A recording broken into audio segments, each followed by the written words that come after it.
It's what's in your wallet. I'm so old. I'm going to give it a 1 out of 5 explosive hot dog carts. Ritualistic blood magic. Laser shooting chesty statues. Don't watch movies unless we tell you to. Welcome to Movies with My Best Friend Phil, a movie podcast for people with the Andromeda Strain. As you can tell, I unfortunately have come down with the Andromeda Strain. I don't know if you heard what it does. It gives you a real bad fever and then you get fired from your job. Mm-hmm. Also, if you're made of plastic, you just melt. Yeah, it's that too.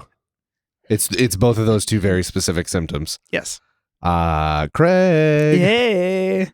You don't have the Andromeda Strain yet, right? No, okay. no. You I'm will hoping. today because I'm going to kiss you Oh, before I leave. Oh, God. I mean, you always kiss me goodnight. Yeah. But now it's going to be a kiss full of strain. Oh, okay. It's going to be great. I love strained kisses. Strained kisses. There's something there. Is it a song? Is it like a sad song? Like a 80s power ballad. Yeah. Yeah, I'd sing it, but my voice is shot right now. And I'd sing it, but you don't want that to happen.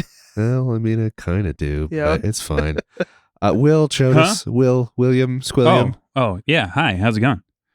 It's going great. Will Chiodos. Yeah, that's I'm going to make that joke forever. Yeah, that's not something I heard constantly in high school and still occasionally do, where somebody who clearly was an emo kid will be like, "Hey, Chodas, have you ever heard of the Chodas band? Did you change your name because of the Chiodos band? No. I saw them, which you guys know, because I sent you a picture last night that said the Will Chiodos band. Yeah. Mm-hmm. I'm sure Will love that. I'm not funny. I just say the same things and I like them. Yeah. So, yeah. Is that humor? As a listener, as the people listening to this obviously know. Yeah. That's humor though, right? Yeah, that is how comedy works, is just saying the same thing until it gets a laugh. Yeah, until somebody laughs. Yeah, I mean, that's how... It's the comedy rule of thirds. It's a bit. You gotta It's a keep bit. the bit rolling, even if It's for YouTube, man. It's hard to cover up a lack of personality if you claim everything's a bit. Ouch. Yeah. Okay, right to the core, I guess. Yep. Okay, so on this episode of Therapy for Phil. Oh man. Guys, I'm sick. Yeah. But I'm still standing. I'm fighting this. I'm battling, You see people out on the street, you're like, that guy's going through something. You see me, you're like, oh, you wouldn't even know, but I'm going through something right now. Yeah, because you are a picture of health all the time. Okay. Yeah. God, Will. Jesus. This is I guess I'm asking for it, but a little bit. Wow. Okay, let's do like a real quick change up here. What's shoot, I've got nothing. Oh, we could talk about how I nope, that's not gonna do it. Will's gonna make fun of that. Yeah. Video games. So here's something interesting. Wait, why video games? No, you don't have anything. No, I started. I've been trying to play more video games. I think I said it last week. You're the first person in the history of ever to say, I want to play more video games. Yeah. I don't think anyone's ever said the words, I would like to play more video games. Most people say, good God, I cannot stop playing video games. I need to stop. Well, see, I used to be I need to stop person, and then I kind of stopped a little bit or slowed down. But I've been trying to play a little bit more video game. So I downloaded Control. Oh, I've man. been playing that. I've been meaning to Come get on, into Will, that. get on it. I know. It's It's very cool. It's right up my alley. Yep. It's weird. It's like Did you meet the spacey and janitor yet? strange. Well, hang on. When you found this, where was it? Where was it you found this video. You got this video game, and how did you get this video game again? Oh, so I got it on PlayStation Plus like Oh. a million years ago, Oh wow! and it's been sitting there waiting to be downloaded. So I already paid for it. So help me understand. essentially. You already paid for it, and how do you pay for things normally? Because I don't really. I've never done this Well, before. so it's a little different because it's online. So Okay. online on the PlayStation, you can like add funds. oh wow, to- fun! They like, call it your PlayStation money spot. do they Yeah, the money spot? yeah, the money spot. They Oh. call it the money spot. I've never been able to find the money spot. Well, that's because it only exists on the PlayStation. Oh, okay. It's not a real thing outside of the PlayStation. Phil, you had a prime. Like, I was setting he you up. set you up and you couldn't even reciprocate like usual. I was doing a bit like I also can't find it because it doesn't exist. Yeah. Oh, I see. I okay. see. Yeah. Good bit.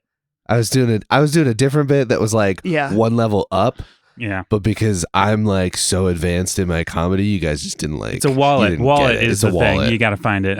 It's time for the segment where we reach deep into our best friend's pants and whip out some recommendations. It's what's in your wallet. I just saw all the energy drain out of Phil's face. Yeah. So anyway, Control. Control's a video Yeah, game. which isn't even like what I came to say. I have a list of like 9 other things that I've been like Oh, really jamming on lately. But Control's really cool. It's very much up my alley. It's very like weird agency, Brutalist Spaces. brutalist spaces, which I do. Is that a thing that you know that I about me? I mean, I kind of Or- just know your vibes. So Yeah, brutalist spaces are cool. There's Yeah. something about them that I am really genuinely into. what for the listeners, because I obviously know what brutalist spaces means. Yes, But in obviously. case somebody listening maybe is a dummy and doesn't know things and isn't a smart guy like me. Yeah. Yeah. Well, What would you say? for What like would an you absolute dummy? say? Yeah. Okay. This is So good. I am not an expert, but brutalism is like an architectural movement from I want to say like the 60s or 70s. Like Cold War era Russia is what I always put it with. but kind of cold, Cold, concrete, angular. angular. It's function over form, but in a way that provides its own form. So you're saying the third Government act of every buildings. the third act of every James Bond movie that takes place in a nuclear Yep. Yes. silo? Yeah. Okay. Yeah. Got Stuff it. like that. There's a lot of government office buildings of a certain age Yeah. that are like brutalist architecture. I think it's really cool. I think it's not always my favorite, but I like when I see it in the landscape. Like they're unique and interesting and weird. But Control has like you're in a building that is just like constantly changing, but it's like a lot of brutalist government looking architecture. Like I said, weird agency, like anomalies, weird stuff. They don't explain a lot. You just like show up at this building and they're like, "Oh, you're the director." Yeah. And it's like, wait, what? Yeah. Why do you already have articles about the things that I've just said? Yeah. But it's pretty cool. It's fun. I'm very bad at it, but I only just started, so It does take a little bit to like get the whole thing down, especially because you start getting more abilities as it goes on. yeah, I think like at this point I just don't have a lot, so I'm like trying to do more than I can do. But it's been pretty cool. I like the it's given me a lot of like ideas for because I've been wanting to start working on a like a Fringe-esque campaign for an RPG. Oh, that would be cool. And this has a lot of elements that I would want to steal. So that has been played a little bit of it today, a lot of it yesterday, because I didn't have to finish out my 2 weeks because I got canned. Oh, is that what's in your wallet? Getting fired? Yeah, getting fired. No, I also watched some really good movies, and I'm just gonna do a quick burn through. X-Files is not a movie, but I've been watching it, and it's been great. A plus plus plus plus. True Detective season 4, also not a movie, but Jack and I have been watching it, and it is outstanding. It is season 1 levels. I feel like it's really, really cool. It's really creepy. Isn't it more supernatural? It's very supernatural. But it's doing the same thing that the first season did, where it's like, okay, but this could just be because it's Alaska and it's nighttime for fucking all day. Yeah. And people are just like kind of hallucinating. So it's doing the thing where like in season 1, it was simultaneously just a normal cop drama with a weird crime. And it was a like supernatural thing going on. Like was it there? Was it really there? Was it not there? It doesn't matter to the story. The story functions as like a Mad Magazine thing. It's like you can look at it both ways and it's still perfectly. And this season seems to be doing the same thing. I watched Troll on Netflix. It's a Norwegian big budget monster movie. Oh, yeah. I fully recommend. It was really, really enjoyable. That had been on my wish list for like the longest time, and then I just never got around to watching it. Good story. Yeah, I shouldn't have said anything, but I went, oh, as if I had something to say, and I had to follow up. That's my response to most people recommending a movie or a show is like, oh, it's on my list, but I haven't watched it. I know. I felt the need to add that's to why the I thing, just, and like, I shouldn't. Yeah, I don't give people recommendations. What should I watch? Whatever the hell you want. Well, yeah, whatever you want. You're a movie guy. Watch whatever the hell you want. I watched a British horror movie called Shortcut. It was pretty cool. It's like these kids get trapped on a bus and then spooky creature shows up, and it's on Amazon. I would definitely. Isn't that Jeepers Creepers too? Yeah, but British. Oh, okay. It's the exact same thing, but it's British. Jeepers Creepers, in it. I was gonna. Japin Creepin. Japin Creepin, in it. Hello. But that's pretty cool. This is really good British accents, everybody. Yes. Yeah, I think mine was perfect. I have a British friend, so it's like, obviously I can do it. You do that in front of him. Kit loves it. I 100% do it in front of him, and he laughs. I don't know if he loves it or if he laughs because it's incredibly annoying and he doesn't know how to stop Americans from doing bad British accents. Yeah. But anyways, I've been watching some good movies, which is cool, and some good TVs, which is cool. There's good stories, man. I'm enjoying it. I'm digging it. I'm loving it. I'm living it. I'm powering through this sickness that has tried to bring me down, man, but you can't bring me down. I'm too powerful. Bruce. Will. Yeah? What you been doing? Well, so about I don't know, maybe a week or two ago, I went and saw a movie with these two just absolute drips of human beings. Yeah. At the State Theater. One who was super late because he was busy pooping. Was that why I was late? No, you misread the text, and then you were also late on top of that. Yeah, and you said tummy troubles, but I know what that means. And Will. I was pooping. Will took it very well. He was just very calm. I was super calm and totally okay. Yeah. And not freaking out like somebody who has an anxiety problem. Yeah, it was fine. Yeah, I mean, it turned out totally fine. I also have an anxiety problem. That's partly why I was having tummy troubles. Oh yeah, no, we went and saw a movie at the State Theater, which is in downtown Ann Arbor. We saw Grand Budapest Hotel, and I took you guys. This was your Christmas present from me. Budapest. It might be, actually. You're right. I don't know. They never say it that way. Oh. But yeah, so this was a Wes Anderson film that wasn't during our Wes Anderson month, but I wanted you guys to see it because I knew Craig actually liked it, and Phil had never seen it before, and the last time I saw it, I didn't like it. So I was like, we should rewatch this, and what better place to do it than the Michigan Theater, where there's a guy who plays the organ who wasn't there. Yeah. But yeah, no, I don't know. I really upon rewatching it, I really liked it. And it made me realize exactly why I didn't like it the first time I watched it. It was because you weren't with your best friends. No, because I'm I was a moody adolescent, and I wanted more like suicide adjacent thoughts from my male main characters. Okay.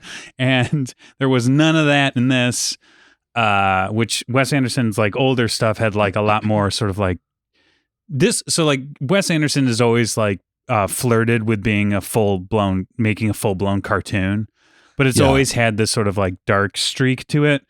And while this movie was very mature in a lot of ways, it didn't necessarily have like that like emotional brooding dude dark sort of like I'm edgy, but like I also listen to ska music, so like how edgy can I be? Wes Anderson feel. But I'm curious, like I know we've kind of talked about it afterwards, but like how'd you guys feel? I loved it. Good. Yep. Same. Still my favorite. I do really, and I said this when we were out, I do really want to revisit the Darjeeling Limited, because it's one that, I mean, we watched that like almost 2 years ago, year and a half ago, 2 years ago, something like that. Yeah, I still think about it pretty regularly. Yeah, like it's still it dug its claws in deep, and I really would like to rewatch it because I liked it at the time, but I don't know if it like I don't know if I fully like. Well, it was one of those. So it was the only of the Wes Anderson movies that I felt like I won you guys over for. You know what I mean? Like there were like the first couple, you guys were like, "This is weird. I don't really like." And Darjeeling Limited, I was able to like just go like, "Look, no, you've got this wrong. It's good because of this and this and this and this and this and this." You know, and I was able to kind of like win you guys over. Whereas all the other ones, you were like, "So this is the Royal Tenenbaums?" I was like, "Yeah, this is the movie, The Royal Tenenbaums." She's like, "Ben Stiller's not in it enough." Okay, I'll let them know. Like, what am I supposed to say? And it's like, Gene Hackman's like the main character or something. Pretty sure that's something Craig said. Was like, no, Gene Hackman's I knew in that. this. Gene Hackman's in this movie a lot. And I was just like, yeah, it's called Royal Tenenbaum, and his name is Forget it. Will is Whoa. misremembering this whole thing to make us out to be villains. You were the villains. We might have been a little bit You were villainous, villains. Craig. You made it too We important. weren't exactly heroes, that's for sure. No, that's, I mean, yeah. I did make it too important, and which was a mistake I used to make all the time when I was in high school and middle school. See- and I didn't realize that would be a problem with my adult friends.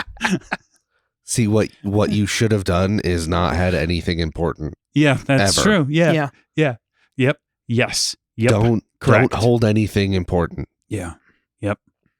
You're right. You're right. Everything is neutral. Greg, Hi. What else you got? what have you been doing? Watching? Listening? Eating? I'm going to recommend a book. Smelling? Oh, reading. Boring. Yeah, I mean, you can read it. You can smell look books. at it. You can My smell dad it. smells books. You can feel it. it's weird. I think- Yeah. yeah. You can. I mean, you could eat it if you want to. Lucy, what do you think? Eat books? The book I'm recommending is called Strange Pictures, and it's by Yuketsu, who is a popular YouTuber, and Japanese writer. It's one of those YouTube channels where you don't know who the person actually is. Oh, he doesn't show himself? He's Oh, got it's a like the mask on Masked the whole Singer? time. Yeah. Perfect. Yeah, Masked just Singer like did that Phil. first. Yeah, Mhm. No They're one the has first ever people done it. to put a mask on. yeah. That's right. Thank God for them during COVID, or we all would have died.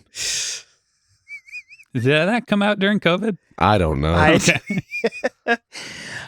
So it's a mystery novel that like I didn't know. It was just this book had been recommended to me, so I didn't know the YouTuber at all. But this was his first book, and it's basically I think 3 or 4 different stories that center around people trying to interpret pictures that look innocuous at first, but when you actually like dig down deep into them, they are usually uncover disturbing things or just like unusual things. Interesting. So it's a little psychological. It's definitely murders happening. and they end up being a lot more connected than they seem. And so it all wraps up at the very end, very satisfying way. So yeah, check it out. I just got it from the Ann Arbor Library, so it is available. So yeah. That sounds really cool. Yeah, I think you'd like it. Yeah. What was it called again? Strange Pictures. Strange Pictures. By Ukatsu. And it's funny because it's a translate. It's not like, it wasn't written in English first. And just the way that it's written in my head, I was kind of like when you watch Japanese language things, Mm-hmm. and it just has that cadence to it. Mm. It still has that cadence in written form. And I don't think I've read anything that was translated from Japanese. I probably sound really dumb right now. But No, I kind of understand what you're talking about. Their sentence structure is different than ours and that kind of stuff. You know what I mean? So I'm wondering how much of it, how much gets changed in sentence structure and that kind of thing. I'm always fascinated by that kind of stuff because there used to be one guy who did it for all the Final Fantasy games and all the you know what I mean? There was a guy who translated all of these games and he would just throw in his own sense of humor. So half the time what people liked about it wasn't even originally there all that much, you know? I don't think it was Final Fantasy. I'm trying to remember. This is a half remembered anecdote I heard on a podcast. So whatever. But it is interesting to have those because you're how much of this is I don't know. I'm always fascinated by that because I've been playing I've been revisiting the Persona games, and those games take place in Japan, they're incredibly Japanese. Yeah. But I'm listening to the American voiceover of them, so everyone's such and such kun, such chan, senpai this. So it's very weird and in this kind of cringy way, but I'm oh wait, but this is how people talk in Japan. It's just in English. You know what I mean? Went to high school with those people who were calling each other senpai. Yeah, and all that stuff. But listen, it's I said it one time, Craig. You don't have to call me out like that. I'll do it again, I swear. Yeah, but I just wanted you to notice me. Yeah. But yeah, I always find that stuff to be, I don't know. It's interesting because it's for sure. How far does the translation go?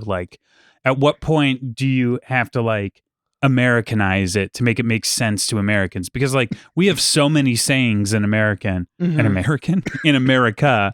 that wouldn't make it sense anywhere else. If you said to somebody in a different language, it's raining cats and dogs, they'd be what? That'd be if someone came up to you and said it's raining chickens and roosters. Yeah. You'd be I think what would be fascinating is researching the evolution of translation for video games in the early days, how some games were infamously bad. Yeah, all your base belongs to us. Yeah. And there's just a lot of examples of very questionable. Well, it's because they had no budget on those games. That's the thing when people complain about video games taking so long to be made, and it's because it's because it was literally 17 guys back in the day making Final Fantasy 3 or whatever, and so they just oh, Steve knows some Japanese, so he'll take 10 years to translate it. And, the games would come out you get a game that came out in Japan and it'd show up in America 3 years later. That's how the Mario Lost Levels thing happened. Yeah. Where Mario 2 was just super hard regular Mario. And they tried to send it to, Nintendo America, and Nintendo America's nobody in America is going to like this. This is just hard as hell. Do something else. And so they took Doki Doki Panic, which was this weird Japanese celebration game, and turned it into Mario 2, which is why if you play Mario, was it Mario Land 2? No, it's Mario Brothers 2. Yeah, Mario Brothers 2. It doesn't feel anything like any other Mario game. Anyways, just weird fun Yeah. and that all a lot of that is like just totally gone now because like, you know, there's no delay between releases. Like you get at the same time. They're so much better at like, you know, translating and being much more, what's the word? Loyal to the like Japanese writing. Anyways. Yeah. Speaking of Japanese writing,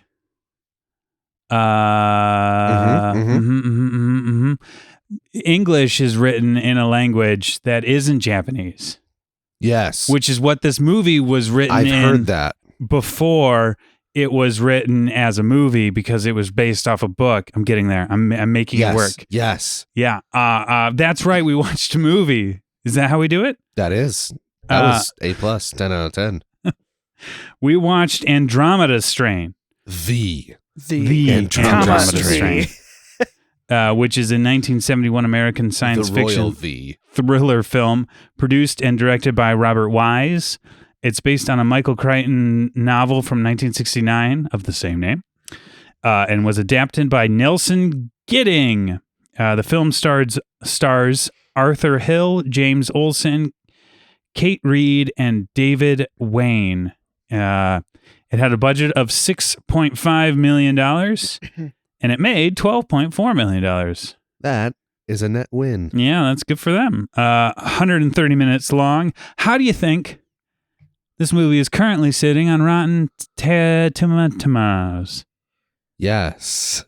I want to say... I'm very tired. It's hard to say on this one. I'd say like 82%. I'd say like 82%. God damn it. You're both wrong because you said the same number. It's 68. Ooh, 68. Yeah, pretty low. Pretty low. Yeah, 72 audience score. So, Phil, you picked this movie? Yeah. Yes. I picked it 'cause why? well, okay, one, based on the way we're jumping from movie to movie, this was edited by the same person who edited Popeye. And you can tell. Yeah. I mean, it's nearly the same cut. You know, it's a shot for shot. Shot for shot. So I've known about this one for a while, and I just never gotten around to seeing it. I've seen a few other adaptations of Michael Crichton's work, and I know of others, and it seems like his movie adaptations normally do pretty well, or well enough that they have a cult following. And yeah, so I saw this on the list, and I was like, you know what? Let's watch something that fits like right in my wheelhouse, which is just like pure science fiction. And I really liked it. I really enjoyed it. I'm not surprised to hear that at all. Yeah. That surprised no one probably. Yeah. Craig, how did you so I didn't watch this movie with you guys. I wasn't feeling well on the day. And so I was like, you know what? I'm just gonna watch it later. And so Craig, I'm curious to know how you feel about it. Yeah, so it was a great experience watching it with Phil because we were both just like, wow, that was really cool. Oh my God, look at that. Oh my God, that was really cool. Yeah, it's like we were free of this like negative cloud. Yeah, this wet blanket. Are you serious? Absolutely not. You guys pull me down all the time when I'm excited about stuff. Shut up, Will. Oh, that's a good idea. Yeah. Keep going, Craig. So I love the look of this. I love the direction. What about the mouthfeel? The mouthfeel. Yep. I just like that this was I think it pulls off the talky sci-fi without being boring. Because it's science that you can follow.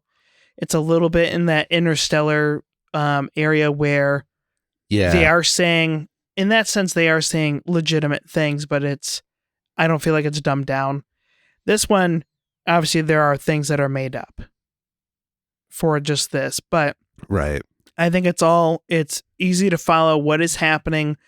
If you have a rudimentary understanding of scientific method and all that. So, Yeah. Will, Yes. you did not see this with us. No, I did not. I saw that on And this couch that I'm sitting on now on that TV. I hope that wasn't a hindrance to your enjoyment of the movie. So I'm going to be perfectly honest. I had a couple drinks while watching this. Mhm. that explains a few things, actually. And I have to say, Will was live texting us. I was live texting during the movie. And I have to say, I sort of nothing this movie. I did like parts of it, but I walked away from it thinking, that happened in front of me, and I was there for it. And it's not like, this is not me saying it's a bad movie or that I disliked it. Right. It just, for whatever reason, I feel like, I think the problem that why it didn't connect with me was simply just because of it was just old. Is that right? I don't know. Like, I can definitely tell It was people old. these days Yeah. might be bored. I don't even know if I was bored by it. It just felt like it weirdly, it was sort of like watching a bit of, it had this weird sort of like, what am I trying to say? What is the word? Like, it felt a little bit like an employee training video. I was going to say an old Okay. science video that we had to watch. Yeah, like a science video you had to watch in like science class, where it's like, this is how you use one of those like eye washing stations. And I was sort Yeah. of like, this is cool. And I like a lot of these shots, but like, I don't know anybody's name. And it was a lot of like, I have a theory about how mankind works. How does mankind work? Mysteriously. Cool. All right.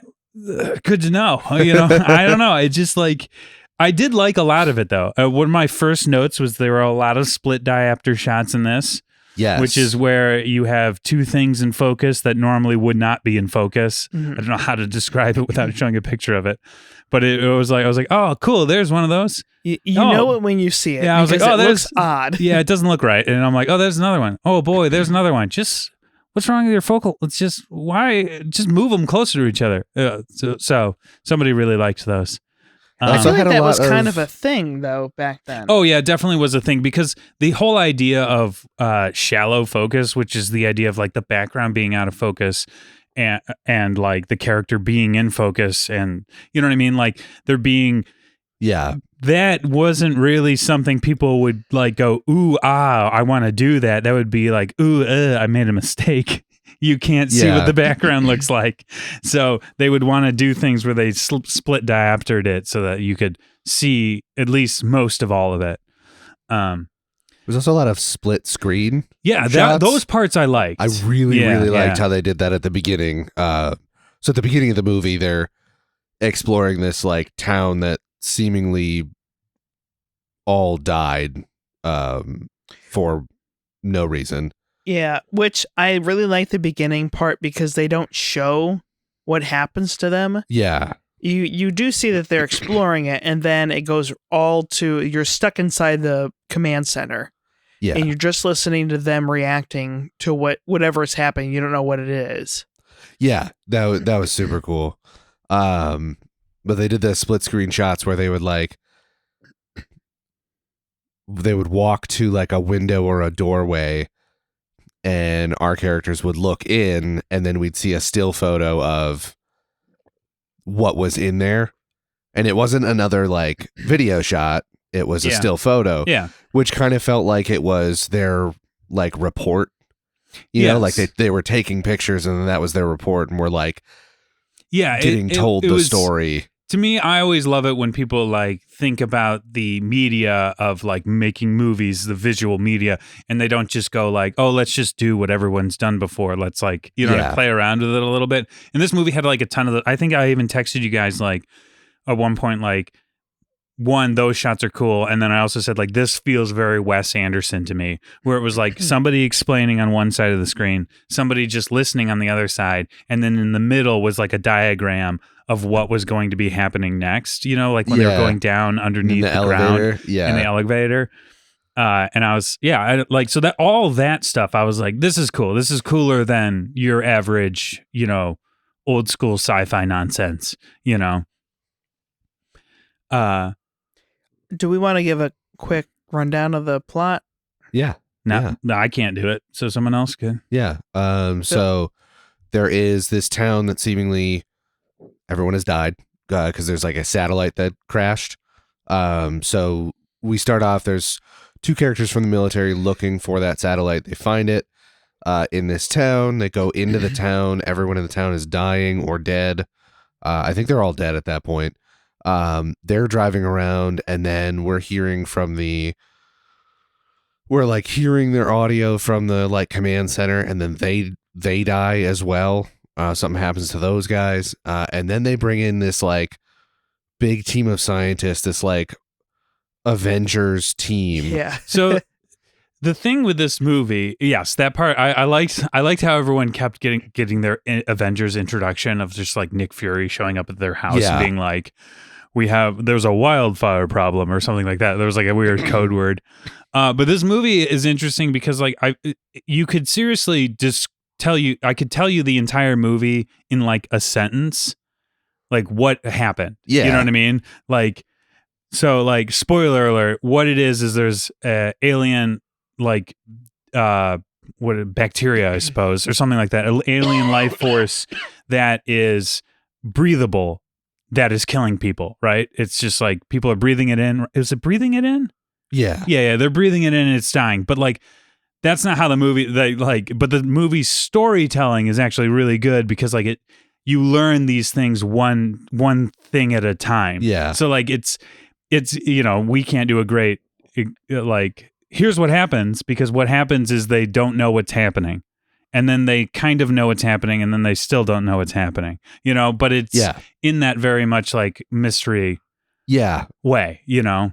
So, but it's about these like four scientists, like just basically once they realize that there's something to be solved, trying to solve the mystery and going through the various color-coded depths of Area 51. It's not what it was. It was something else. Yeah, it's a wildfire lab. Yeah, and I liked how their jumpsuits matched all the walls all the time.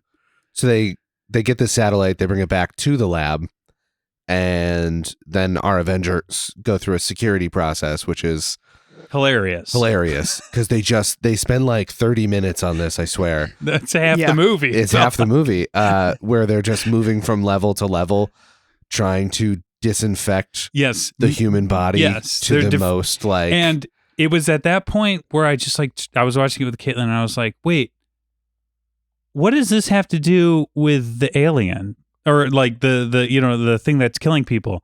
And she was just like, nothing. They're still just trying to get into the building. Yeah, they haven't gotten to the lab yet. And I think that to me was part of me going like, okay, like I think that's where I sort of like got a little maybe frustrated with the movie, or maybe like I was like, this is just Michael Crichton going like, I bet you this is what would happen. Ooh, I'm actually more into this than the plot of this book right now. So we're just gonna keep going on the ways in which That's kind of his whole thing, though. Yeah. It's like he gets really into the nitty gritty of like how would the science happen of this work, because he has like, I don't think he has a doctorate, but he has like he's a science guy. Yeah, for sure. Like he had a career in science and then started writing. Yeah. But I actually really, that's the part of this movie that I like, is that it does that, because it's like, again, I can see why. Yeah. But it just, to me, I was just sort of like, okay. I'm not sure. I'm trying to remember the four main scientists. You have their names? No, not the names, just their characteristics. Well, one was the surgeon who was the bachelor. The surgeon. Yeah. There was the woman with epilepsy. She's more than just a woman. Well, she has epilepsy. Yeah. It nearly kills everyone. Yeah. I kind of forgot that part. Yeah. There is the young the one who's handling the baby most of the time. What's his whole deal? That's the young like surgeon guy. Yeah, I was the that's surgeon, the surgeon. guy. Okay. Yeah, There is the like sort of main scientist, yeah. and then there's the older guy who almost dies from Oh, right. Yeah. being infected, but at that point it's everything's that's right. fine. And the main scientist guy we're concerned of him being part of a government conspiracy. Yeah, he seems to be, and it's not clear at the end of the film either whether he's like, it seems like, well, maybe it is clear. It really seemed like he is fully on board with the government having access to like these viral weapons. Yeah. And like weapons testing and weapons science and stuff, which the rest of the scientists are very against. Yeah, because he's to the see a military movie- guy, right? He's the yeah. It's cool to see a movie where the scientists are like against the government. And well, it's not cool because I don't like that, but it's nice to see that they're the good guys and the like scientific method was the good guy in the movie.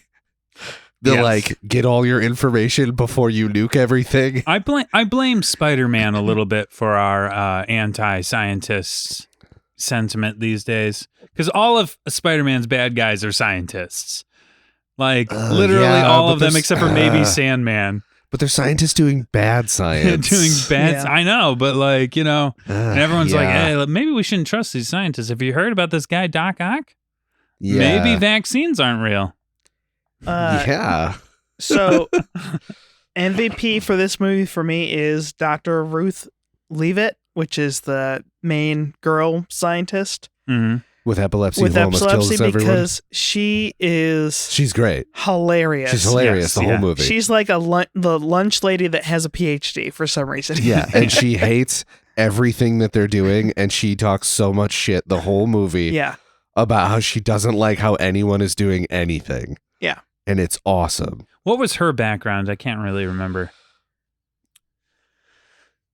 I probably shouldn't have been drinking while I wasn't drinking, and I can't remember what her background. She gets pulled out and she's looking at slides. Yeah, she's a So I scientist, think- clearly, but I don't know. Is she what like kind. is she a I biologist? think Might she have was been a like a biologist, yeah. macrobiologist or something Yeah. like that. Something like that. But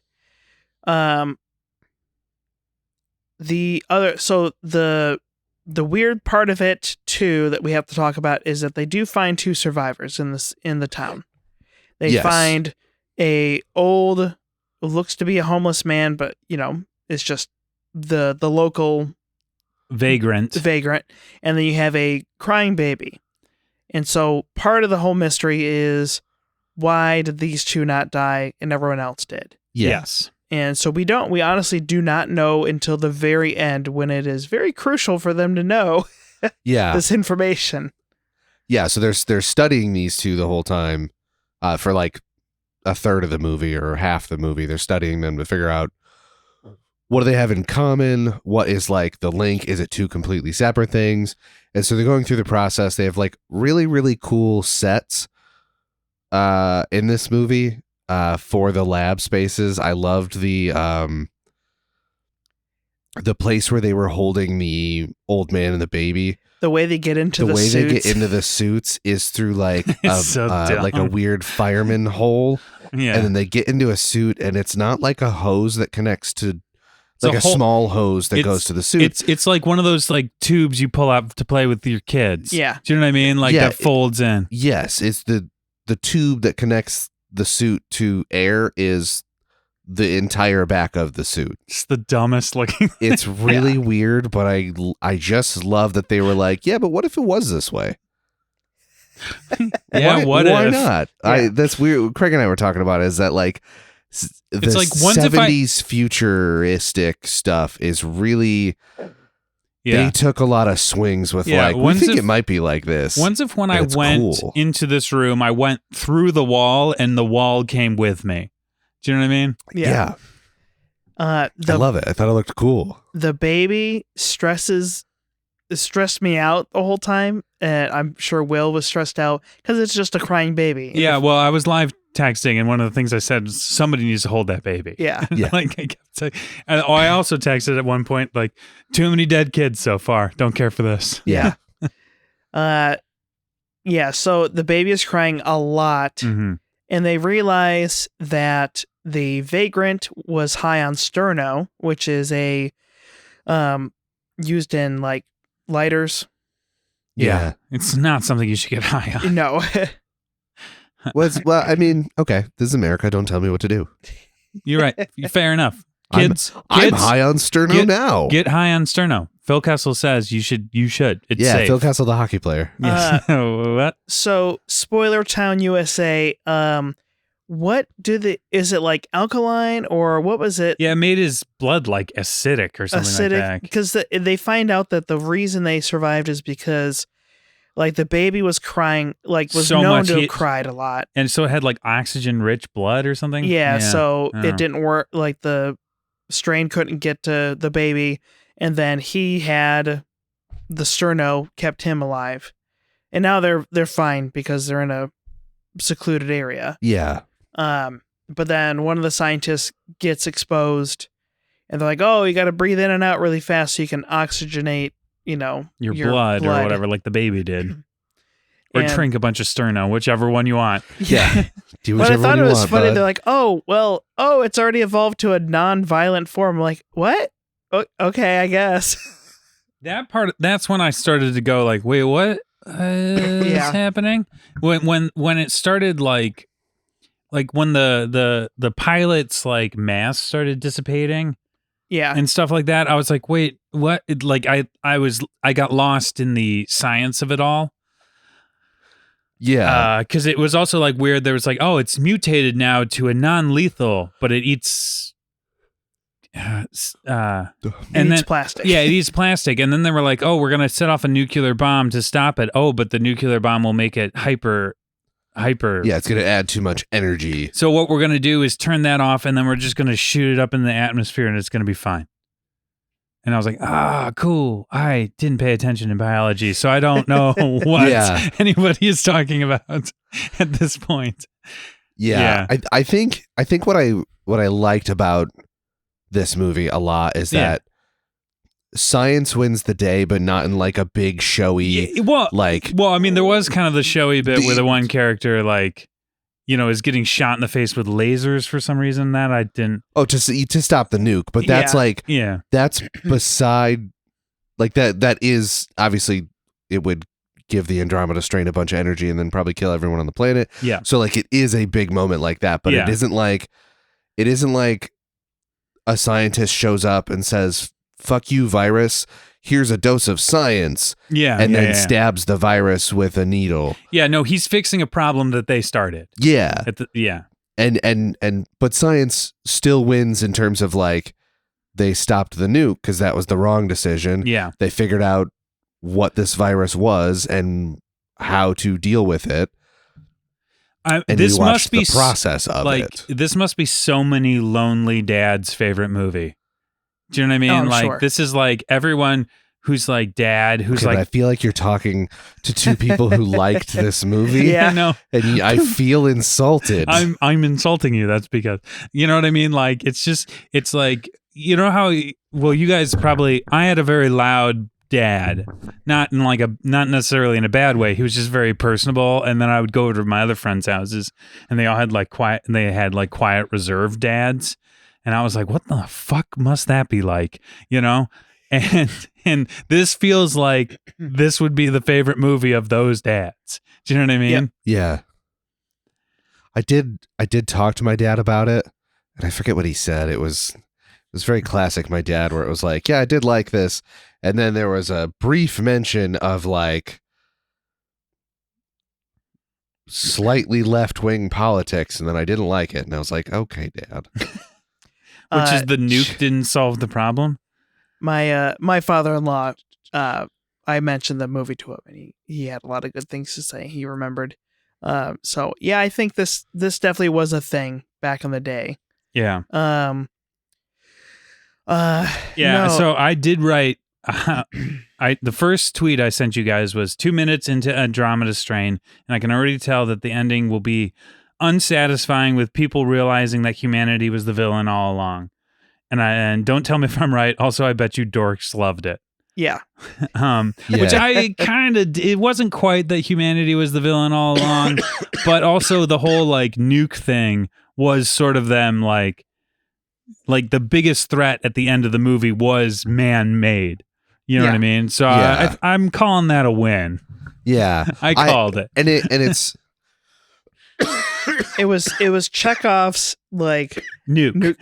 Yeah, it was definitely Chekhov's nuke. The whole like, well, I have the single man theory. Oh, what's the single man theory? Oh, I'll tell you later. You didn't read the briefing? Yeah. And I was like, the single man theory. Oh, he's got the least to lose because he's single. And then like halfway through the movie, oh, it's that you have the least to lose. So you'll be non-judgmental. What was it? Non-sentimental. Like, non-sentimental and more likely to kill us all. Yeah, and I was like, okay, yeah, I called that one.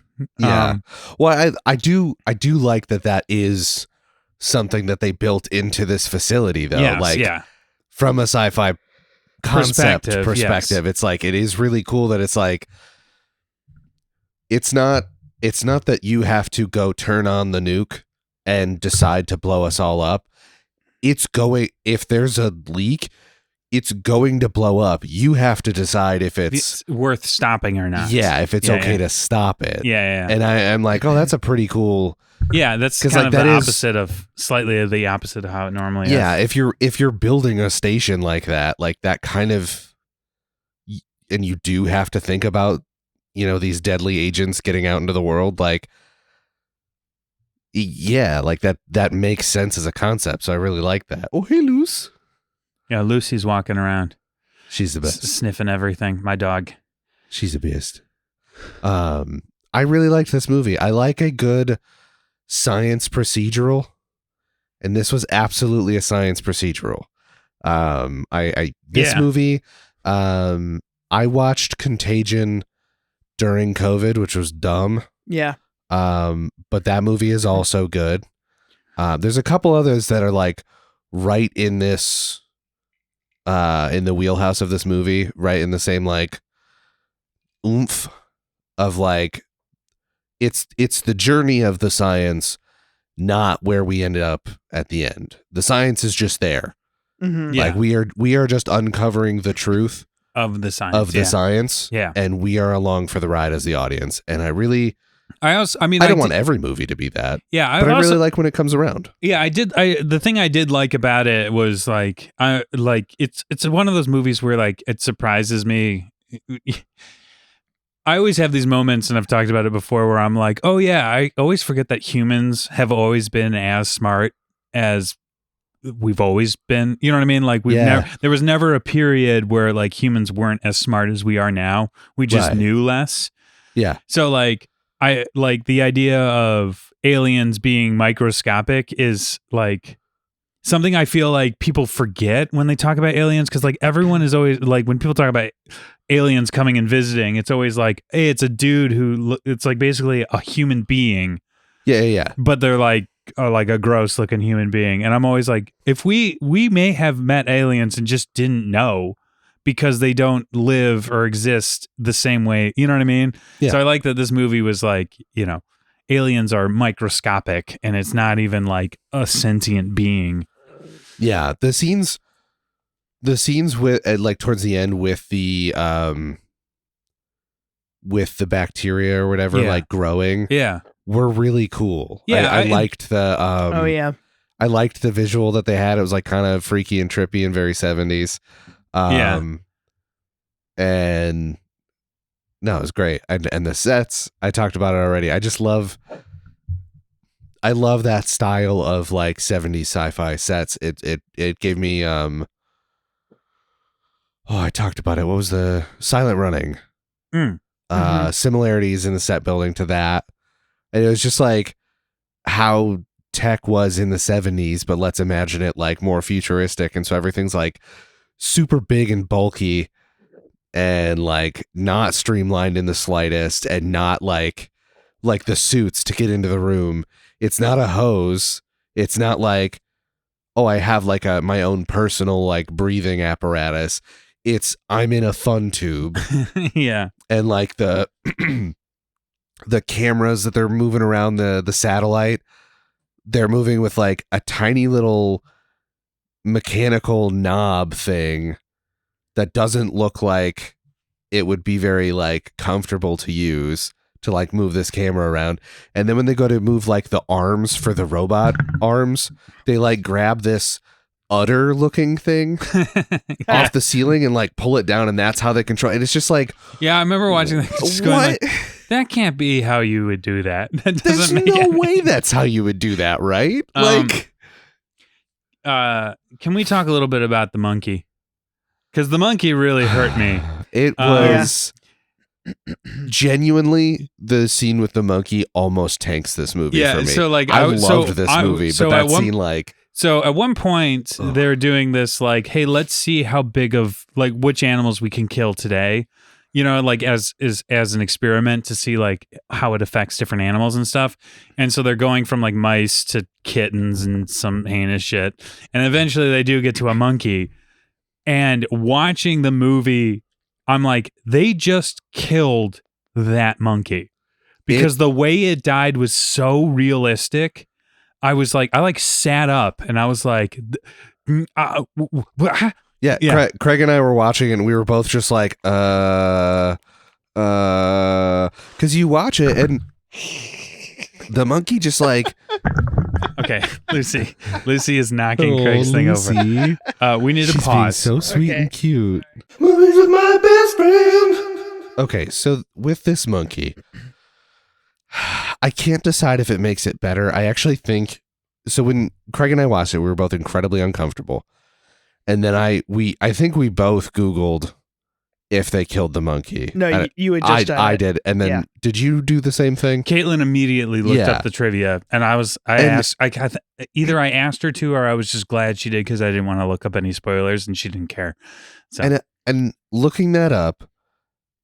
And if you're listening to this, you get to decide for yourself, but please tell me, I don't know if it's better or worse that they did suffocate that monkey. Yeah, they suffocate. So basically they suffocated it to the point where it passes out, and that's what we see on screen. Yes. And then they immediately revive it. And I'm like, okay, well, obviously they didn't kill the monkey. That's great.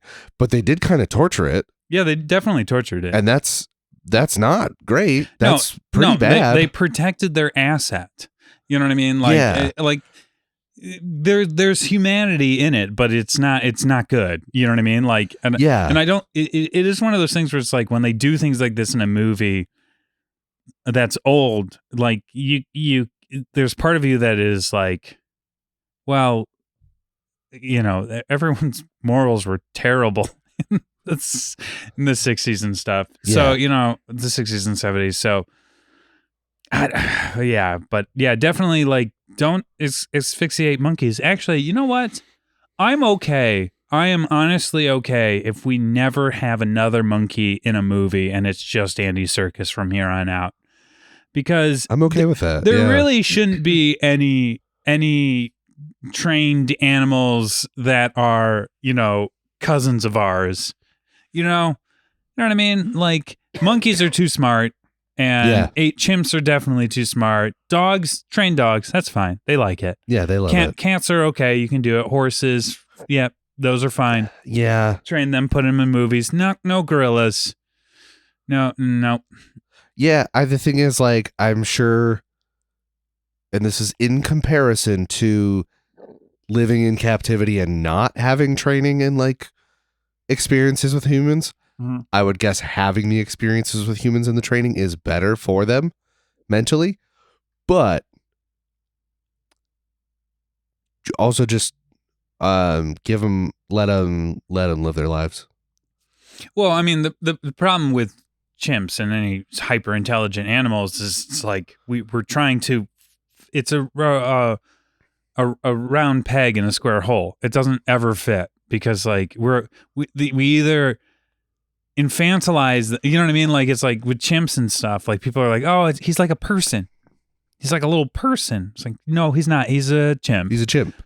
You know, Yeah, it's weird. Yeah, well, I mean, like, we shouldn't have him in zoos. Like, if you've ever gone to the zoo and looked at the chimp knows it's in a cage. Like, it just looks at you, and I'm like, that chimp that chimp knows that he's in here, and I'm watching him, and he knows I paid money to sit here and look at him for that chimp knows the ills of capitalism. He knows what's happening. I can tell because his eyes pierced my soul. And they're sad. And the look on his face is horrifying to me. Yeah. The orangutan mom at Toledo Zoo is the saddest thing I've ever seen in my life because it knows everything. Yeah. And it is so sad. Yeah. I don't like that section of the Toledo Zoo. Yeah. The gorillas I do like. I think gorillas are kind of dumb. So I'm fine.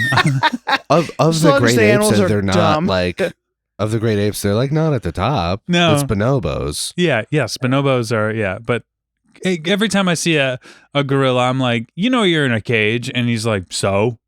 You want to fucking fight? So who cares? I'm in a cage. You're in a cage. No, you're literally in a cage. Yeah, we're all in cages, bro. We're all in cage. They're all gym bros. They're all frat in bros. cages, bro. Okay, never mind, man. Never mind. Okay, get back to Joe Rogan, bud. I saw a male gorilla at the Detroit Zoo. He had just come into the indoor enclosure, and he did the chest pound. Yeah. And I was like right at the window. It was one of the single greatest experiences of my life. Yeah. Just seeing him. Yeah, seeing them do that. Seeing that raw power. It was terrifying. I was about to say. So cool, though. We went to the Toledo Zoo, and they were introducing a new female to the Toledo Zoo. And just a new female human. Yep, a new female human. This is the zoo. No, I've been. I just haven't been to this one. A new female gorilla, and the alpha gorilla, was like trying to, like, punk her out. Like trying to fight her and stuff. Yeah. But the problem is that the male gorilla, every time they got close to it, wanted to break it up, and by break it up, he meant he was just gonna kill both of them to make it stop.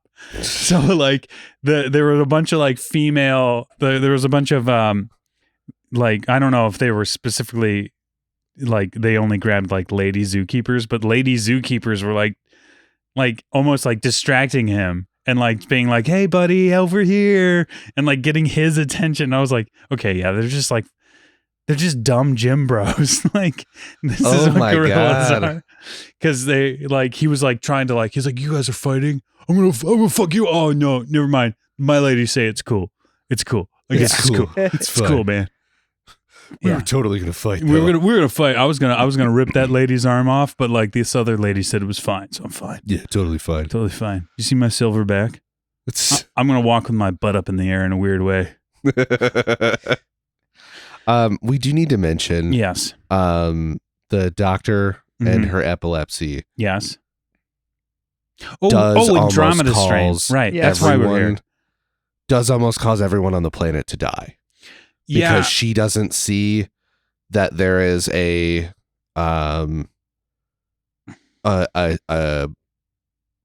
like highly oxygenated slide where the Andromeda Strain does not grow because there's a red light flashing, and so she zones out, and they figure that out somehow. I can't totally remember. Somebody knows she has epilepsy. Oh, because she has a seizure. Yeah. They think that she has the strain, though, so everyone freaks the fuck out. Yeah, but it was the surgeon who's like, "No, she's having an epileptic seizure." And then they're like, "Oh, what if it did say no growth on this one, but she was having an epileptic, like, zone out mini seizure moment?" And it's like, that's a crazy hypothesis, and also you're right. Yeah. Yeah.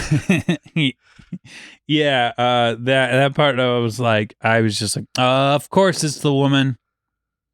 The woman. Well, yeah, I mean, this is what, 1971. Of course, of course, it was the woman scientist who almost caused everyone's death. And that for that I blame the writers, because Michael Crichton, it was a man, and they were like, "Hey, you know what? Let's add some diversity into this. Let's make the person who screws up the biggest the lady." Wait, Michael Crichton wrote that a man screwed this up? Well, that's not very... Well, that doesn't seem I thought realistic. he was hyper-realistic. We're going to have to change this We're out. gonna have to change This it. will be one of them newfangled women scientists we've been hearing about. I mean, that literally is how like liberals operated in like the 70s. Was like, let's add a woman to this movie. Oh, so progressive, and she's the reason why everything bad happens. Oh, so well. Yeah. So before we end, because I think we're getting close to the end. So the director is Robert. We are getting close to the end, aren't we? We really are. The director is Robert Wise, and he is just a very interesting director to me, because he was doing it for a very long time, and he seemingly never really stopped having his heyday, because he went from like the 30s all the way up until the 80s. Yeah. So just a few movies that he did: Sound of Music, West Side Story, The Haunting, Star Trek: The Motion Picture, The Day the Earth Stood Still, The Body Snatcher, The Setup, and The Curse of the Cat People. I've seen all of those besides The Setup, and they're all very different. They're shot differently. Yeah. The style is different. So that's interesting. It is, because, and I know there are journeyman directors who can do a lot of things, but it's like, if you think about, like, Spielberg has a style. He does different genres. Well, yeah. I mean, I think I've talked about this before, but like the idea of the auteur director, you know, which is like saying, like, thinking of the auteur. I hardly know her. Yeah, I don't know if I'm even saying that right. And it's one of my least favorite words to say. But it's like this idea of auteur. Like, it's like the director being the director, the way we think of a director as like the man behind the vision, like the person who like you go see a Wes Anderson movie, you go see a Quentin Tarantino, a Spielberg, you think of, you know, Scorsese. That like wasn't a thing. You know what I mean? Like that wasn't like when you look at, I think it's like, The Wizard of Oz had like 8 directors because people just kept dropping out and coming back in. Is that why it's so bad? Boom, hot take. Sure. I mean, it was a box off. It was a bomb. It was received very badly. And then it was put on television. And every boomer has the story. My dad would always say, like, he never got the gimmick of it because they had a black and white TV as a kid. So when she showed up in color, it's still black and white. So like, what's the big deal? Anyways, but yeah, no, like that idea, like, so I know it's just like, he seems like a relic, you know, in that way of that era. Yeah. That, like like a pure director. Yeah. But even like you had your John Fords. Exactly. Mm-hmm. Yeah, where you kind of knew what you were getting. Yeah. But he does 2 musicals that just happen to win Best Picture. So he has got a couple of Oscars under his belt. The Haunting, which is one of the best psychological horror movies.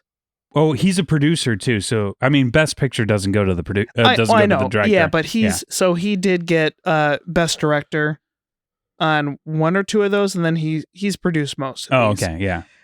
So The Haunting, which is excellent. I recommend that to anybody. And then The Body Snatcher, which is another pretty not very well known 1945, and it's starring Boris Karloff and Bela Lugosi. One of the few times they were on screen together. Wild. And that one is one of the 2 Val Lewton. He's a famous producer. Very distinct style of horror movies from the 40s, and they're all really, really good. So I highly recommend The Body Snatcher. And then Curse of the Cat People is the sequel to Cat People. Well, of course. Yes. I was going to say. But it's strange because they kept all the same people, except the story has nothing to do with a cat person anymore. It has to do with her ghost. I love that. Yeah. It's like Trolls 2, where it's about goblins. Yeah. But for between when we watched this and this today, I did watch The Day the Earth Stood Still, which I like that one a lot. Definitely much different from this. It felt like a Twilight Zone episode. And Love then that. the most interesting one is Star Trek: The Motion Picture, Yeah. because it's like one of the last things he ever did. Yeah. And it's definitely like, it's halfway 2001 A Space Odyssey and a Star Trek episode. Because Interesting. there's just parts of it where you're just watching them go through space. And have there's you seen not it? You've any- seen it, obviously. Yeah, but they don't have. None of his other films have the same like split diopter shots and some of the same quirks. He seems like a director who heavily relies on the people he's got underneath him. Exactly. Do you know what I mean? Like, he Yeah. seems like somebody who's like, if you're the cinematographer, this, you know what I mean? Like, maybe every single, I don't know, like he must like either hire storyboard artists who help come up with shot sheets and stuff for him, different ones. I don't know. That's interesting. Yeah. He seems like a fascinating guy to look into. Yeah, so I I wanna get further into his stuff, but I think he's a very accomplished genre director who's able to pull it off in multiple different genres, whereas you have some directors who, once they venture out what they're most comfortable with, Scorsese did a comedy, and that was, some people really like it. Was it The Comedian? Was that his? I think it was After Hours, I think is what his was called. I want to see Wes Anderson do a creature feature. The Fantastic Mr. Fox. No. There's a lot of creatures in that. I don't understand. That's not a creature feature. Yeah, After Hours. Like a spooky monster movie. And I guess King of Comedy is sort of, King of Comedy. That's what I but was that's thinking. still about. It's basically Joker. Yeah. So anyway, that's my behind the scenes part of it. But Nice. Phil, Mm-hmm. if you were to give this a grade, what would you give it? Oh, if I was to give this a grade on a paper and there were 5 possible stars Mm-hmm. on this, I would give this a 4.5 very sassy reception man out of 5. I don't remember that part. It was the guy who was supposed to give them the message that It was like broken. they were going to nuke the thing. And then he didn't, because there was a small piece of paper stuck in the machine. He was just very sassy when they were like, "Oh, are you going to give us the message? Has there been a message?" And the guy's like, "Listen, I have one job, and it's to give you guys a message, and I haven't given you the message yet, so obviously I haven't gotten the message yet." And he's just like giving them the business, and I'm like, man, just giving your boss the business like that. I love this guy. What did you give it? What was 4.5. 4.5? I really liked this movie. Yeah. Greg. I'll give this 4 out of 5. Lasers. For some reason, there's Lots of lasers in your face. that just shoot you if you try to get into the Yeah, core and or also something. like if you get hit in the head with one, it doesn't Yeah. kill you. Yeah, it it just hurts. It just Ow. hurts. No, I really like this movie. I don't think it's perfect No. by any stretch, but It could have used one more level of decontamination. Yeah, I know. mean, that's really what we were missing. That's Yeah. what made me like 4.5 is like, there's 0.5 of a like contaminant in there. I think this is worth checking out for most people if who you're a like sci-fi. yeah, if you're a Yeah. sci-fi fan, Yeah. definitely check this out. Absolutely. It's a like, oh, gosh. There's a lot of films I think that borrow pretty heavily from this, but like Arrival Yeah. has Arrival's in the vein of this. Yeah. Yes. So, Where it's Phil, about have the you? science. So I haven't seen the movie, but I read the book of Annihilation. yeah. Yeah. And it was a lot of like, it's just like a scientific sort of The expedition. movie is awesome. I have not read the I read the. story. I haven't seen the movie. I read the first book and half of the second book. It's like the second book's completely different than, so I couldn't get into it. Does it have a giant bear thing? I cannot remember. I don't remember a ton of details about the book Okay. because I have a poo brain. Yeah, me too. So I'm going to give this movie, what did you give it, Craig? 4. Yeah, I'm probably going to give this movie 3 having all of your body hair frozen off while standing in a mirror room and wearing a weird bedazzled helmet Oh yeah. out of 5. I want that helmet. You know, somebody It looks like does somebody have that Daft helmet? Punk. I was like, what even is this? What is this part? And then he burned all of his body hair off, and I was like, okay, whatever, movie. Yeah. Yeah, no, I gave him. I'm maybe rating it a little low, but I just I don't know. I feel like I appreciate it, but it just it kind of wasn't for me, and it also it just wasn't. There wasn't enough explosions or superheroes in it, and I was like, why?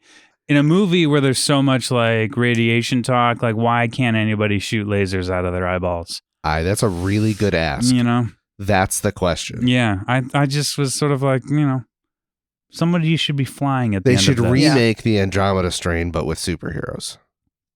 I'd watch that. I would 100% watch that. I also would watch that. Don't get me wrong. I would watch that. So is it Will? It's Will's turn. Yes. Now, so how are you getting to the next movie? I had a hell of a time finding a movie to watch that wasn't in the exact same strain of science fiction. I don't see anything wrong with that. Nonsense. And I kind of felt like I wanted to get out of the 60s.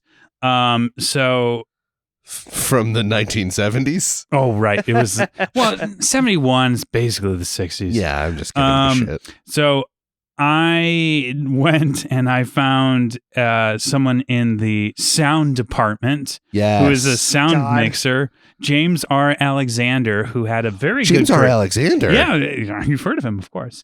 He's had a very great career. He's done tons and tons of movies where he was the sound engineer. Some of them were Star Trek II, The Wrath of Khan, or Weird Science, or Dennis the Menace, or Home Alone and Home Alone 2. Cool. But I decided to pick Uncle Buck. Fuck yeah. Which is a movie, Craig. I just mentioned that I hadn't seen. You hadn't seen it, and I saw it on the list. Okay. And so we're going to be watching Uncle Buck. Okay. That means I get to pick another John Candy movie. Yep. When was the last time you watched this? It doesn't feel that long ago. I feel like Caitlin and I well, you know what? I went to go watch a movie at Craig's house maybe 3 months ago, and I came home and Caitlin was watching it here. So I watched the last half of it 3 months ago, but even before that, it was probably 2 or 3 years ago when I just I think we were we watched Planes, Trains, and Automobiles, and we're well, I want this movie to keep going. Yeah. I guess we'll just put on Uncle Buck and pretend this is the sequel to Planes, Trains, and Automobiles. So it wasn't that long ago. Same. Yeah. We had that on. My brother-in-law had that on at Christmas, which would have been New Year's weekend. Yeah. I think it's been on every single Christmas. It's a great movie. He's got a Plex server with a bunch of movies. Yeah. And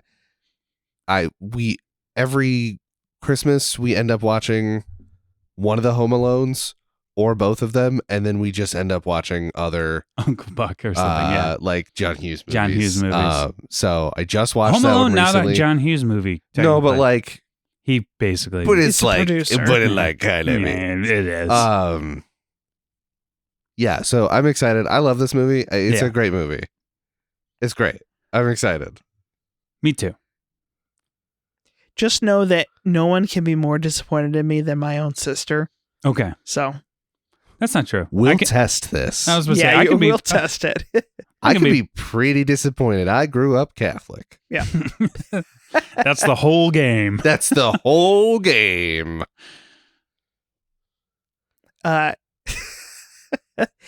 Sorry. I wanted to jump back into my recommendations. Son Sorry. of a bitch.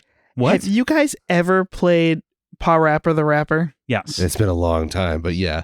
Okay, so I've been playing Monster Hunter, and then when I have just a little bit of time, not enough for a hunt, like, I'm going to go into Paw Rapper the Rapper 2 and just see how good I can. Like, I played the first one, and the second one, either it's different enough, but man, I might be getting old because I'm like, I can do this. This is easy. I'm like, no, I'm failing at the first level.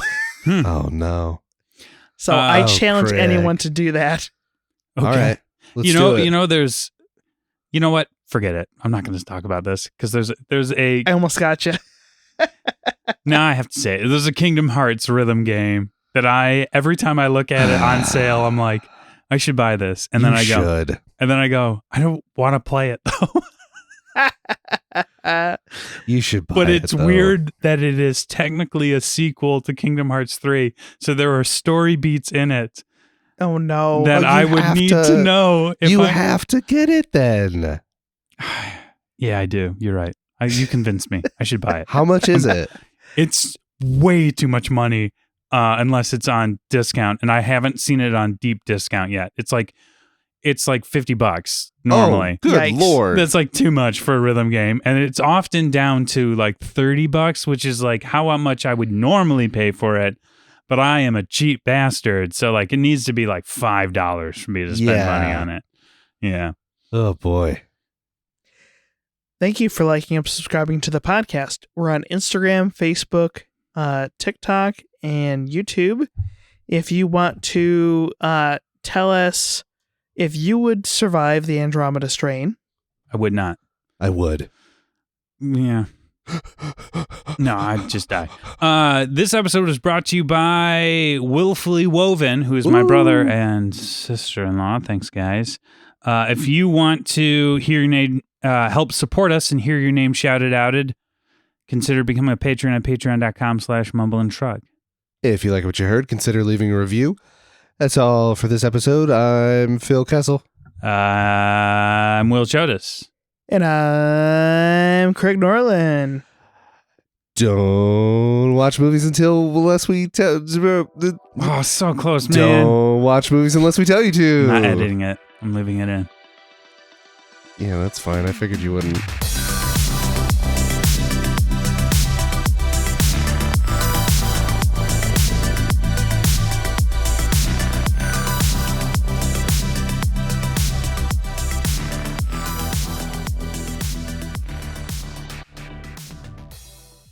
Brought to you by Mumble and Shrug Productions.